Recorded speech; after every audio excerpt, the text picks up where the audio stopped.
বরিশালের সবজির বাজার গরম, লাফিয়ে বাড়ল কাঁচামরিচের দাম।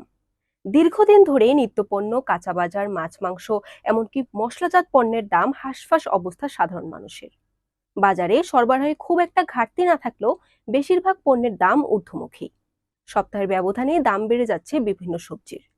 বিশেষ করে কাঁচামরিচের দাম সপ্তাহের ব্যবধানে প্রতি কেজি 70 থেকে 80 টাকা বেড়ে 150 থেকে 160 টাকা হয়েছে। শুক্রবার বরিশালের বিভিন্ন বাজার ঘুরে দেখা গেছে আগের মতোই উচ্চমূল্যে বিক্রি হচ্ছে শাক, সবজি, চিনি, চাল, আটা, ডাল ও মাছ মাংস। আলুর ছড়াছড়ি থাকলেও দাম কমছে না। 55 থেকে 60 টাকা কেজিতে বিক্রি হচ্ছে আলু। স্থানভেদে পাকা টমেটোর কেজি 50 থেকে 60 টাকা, পেঁপে 80 থেকে 90 টাকা, বেগুন 100 টাকা ছুঁই ছুঁই, করলা 50 থেকে 60 টাকা, ঢেঁড়স 40 থেকে 50 টাকা, বরবটি 100 থেকে 120 টাকা ও মান ও জাত ভেদে পটল 50 থেকে 70 টাকা কেজি বিক্রি হচ্ছে।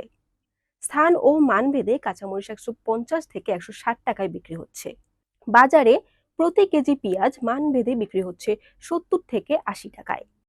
কেজিতে 10 থেকে 20 টাকা পর্যন্ত বেড়ে দেশি রসুন 220 থেকে 240 টাকা এবং আদা আগের বাড়তি দামেই 220 থেকে 250 টাকা কেজি বিক্রি হচ্ছে। Barishal dot news.